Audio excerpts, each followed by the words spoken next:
the most reputable survey organization, mainstream survey organization, is the Pew Research, PEW, and they often produce surveys of public opinion around the world.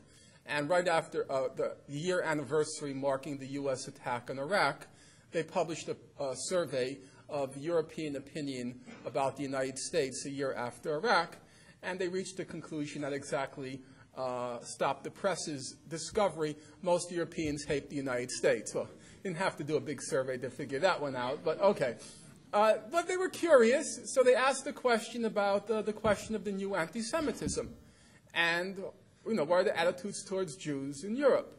And what they found, though it was completely unreported here, what they found was not only was there no evidence of a new anti-Semitism, but comparing their results for 3 countries with what they found in 1991, namely Great Britain, France, and Germany, they found there's actually been a substantial diminution, a lessening of anti-Semitism in Europe.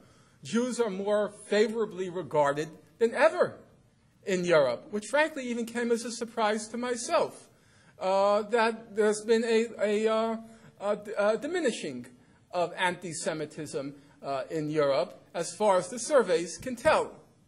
Let's take the case of what's supposedly the most notorious instance of anti-Semitism, namely the question of France. Well, let's look at the general picture first. The general picture is there have been several studies that have been produced, major studies, on the European anti-Semitism. 2 in particular, they both are called Manifestations of Anti-Semitism, put out by the European Center, it's called for Study of Racism and Xenophobia. The acronym they use is RACSN. They put out a study a couple of months, around a half year ago, and then another study about a couple of months ago.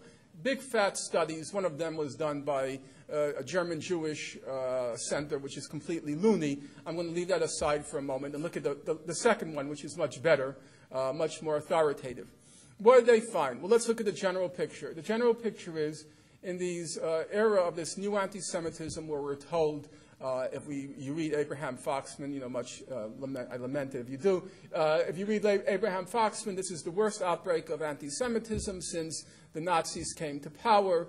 If you read Gabriel Schoenfeld, he put out a book recently called The Return of Anti-Semitism. He's the editor of Commentary magazine. He says, quote, I think it's on page 8, he says, quote, Jews are targeted for murder in the United States. This is the real thing. It's not just Kristallnacht. This is the final solution for Jews in the United States. As you can easily tell from walking down the streets of New York, it's the final solution. And okay, so what does the data show?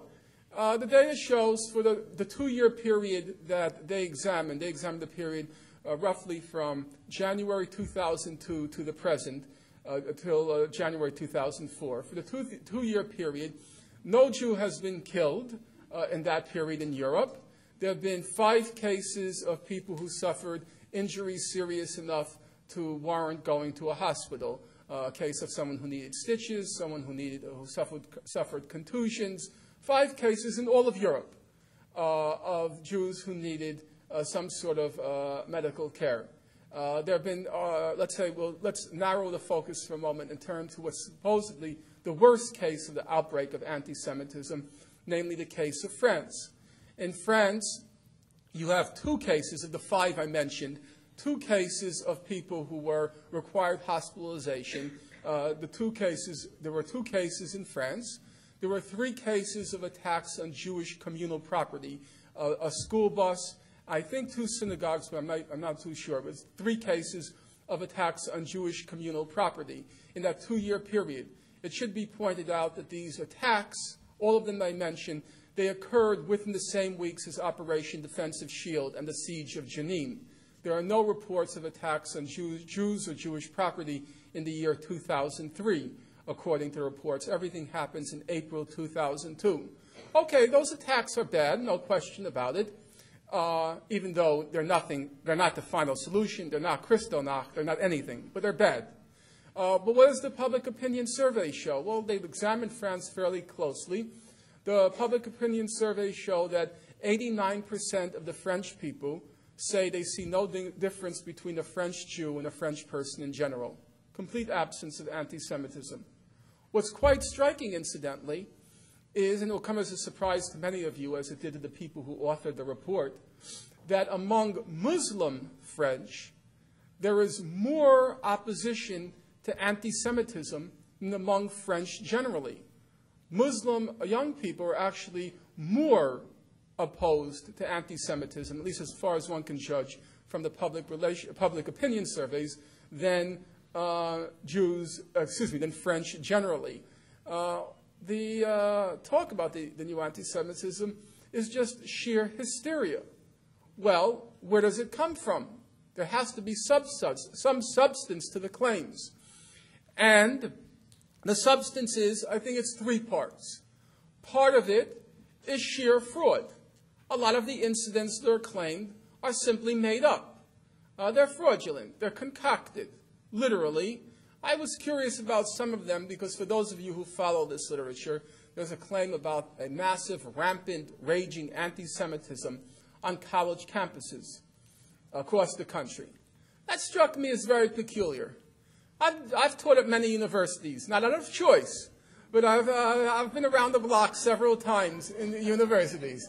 So I have a wider experience than I think any other person in professional life teaching. I've been everywhere. The one thing you can say about college campuses nowadays, for better or for worse, is it's simply impossible to say anti-Semitic, or for that matter, anti-black or anti-gay or anti-women things on campus. For better or for worse, there's this reign of political correctness, and you just can't do it. You know, if there's any kind of intimation on a college campus nowadays of anti-Semitism or anti-black racism or whatever, you know, they call 20 meetings, they have 50 seances, and, you know, it's loony. I think it's loony, the kind of political correctness.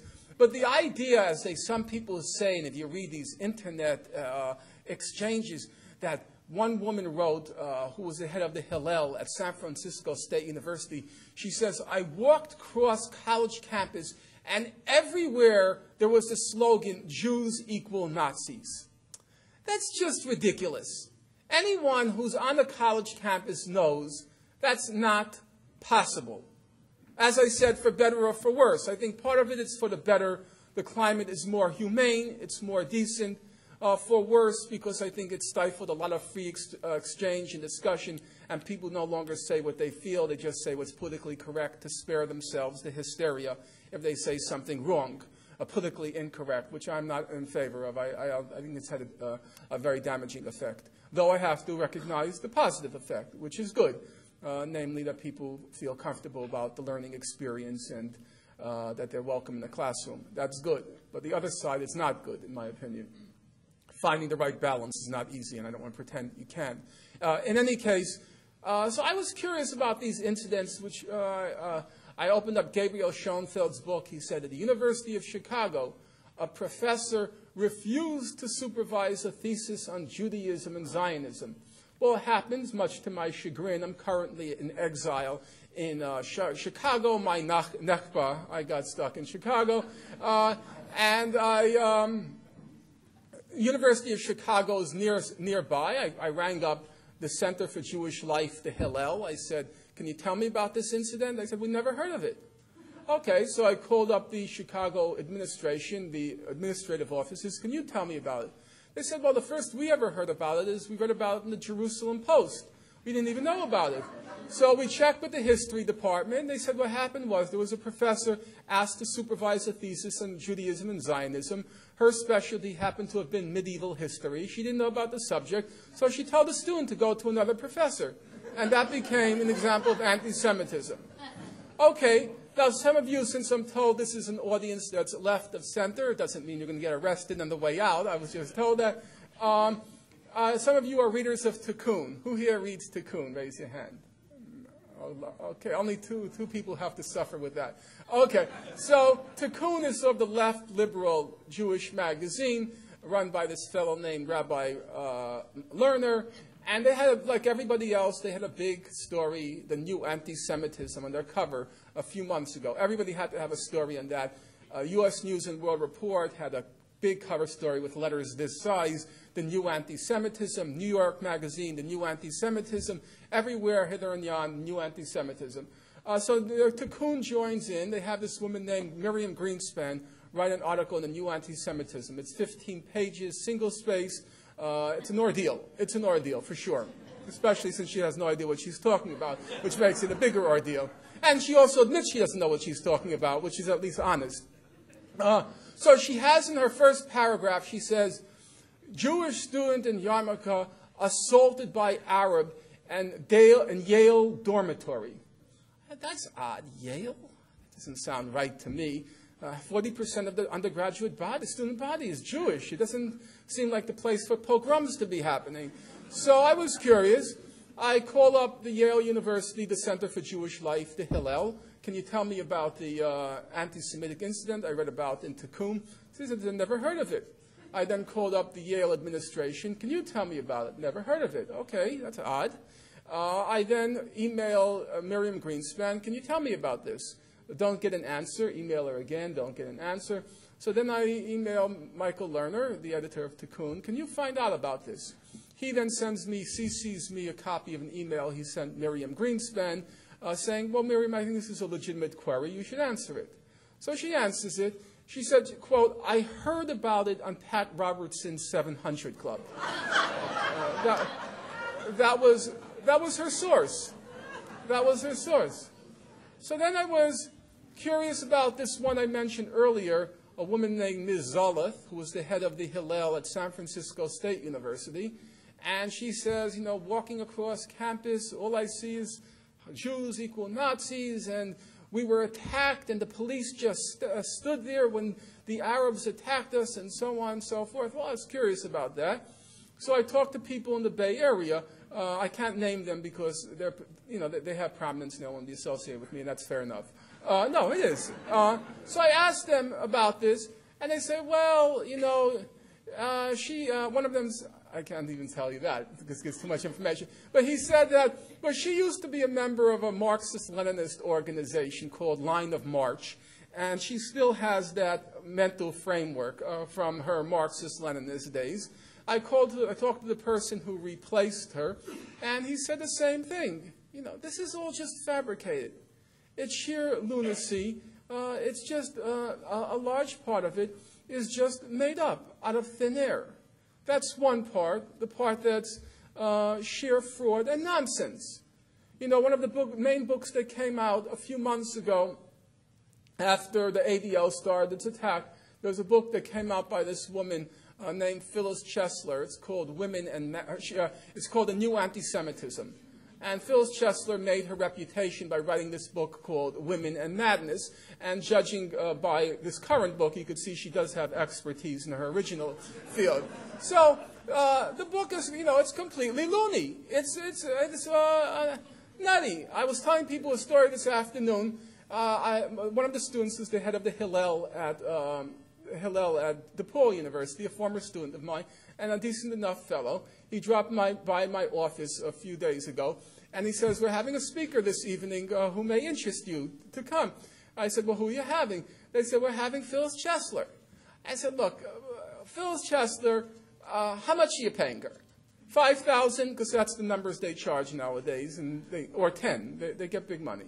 I said, how much? He says, well, I said, 5,000. He says, thereabouts, which means 10. I know, and he doesn't want to tell me. So I said to him, come on, Steve.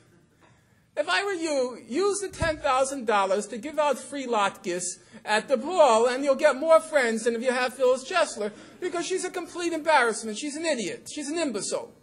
So his face drops, and he says to me, well, what do you mean she's an imbecile? I said, look, I have the book on her shelf. I read it a couple of times because I'm using it for something I'm writing. I get the book. I said, look, turn to page 116. He turns to page 116. I said, look what she says.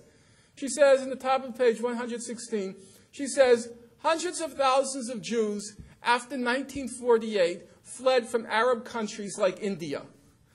I said,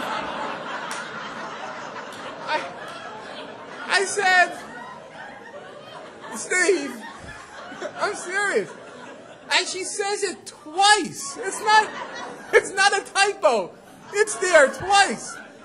I say, Steve, and he's a bright guy, bright fellow, no question about it. Wrote the best quality papers in my class when I had him. I said, Steve, no, India is not an Arab country. He says to me, well, maybe she meant Geo. I said, Steve, stop. We're not playing this game. India is not an Arab country. Language, Indian, religion, Hindu, it's not an Arab country. Let's stop. Okay. He said, all right, I'll agree. It's not an Arab country. But then I said, she has a long praise for Arab dissidents who are willing to take on, the Arab monsters. And one of the persons she praises is Aung Lee, the Arab Muslim woman from Arab Burma. I said, Steve, she's not Arab. She's not Muslim. She's Buddhist. Burma is Buddhist. This woman is an imbecile. And they're cited as the authorities. They are the authorities in the topic. Her book is the main, her book and Schoenfeld's book are now the two main books on the new anti-Semitism. So a lot of it, is a mixture of sheer fabrication and sheer lunacy.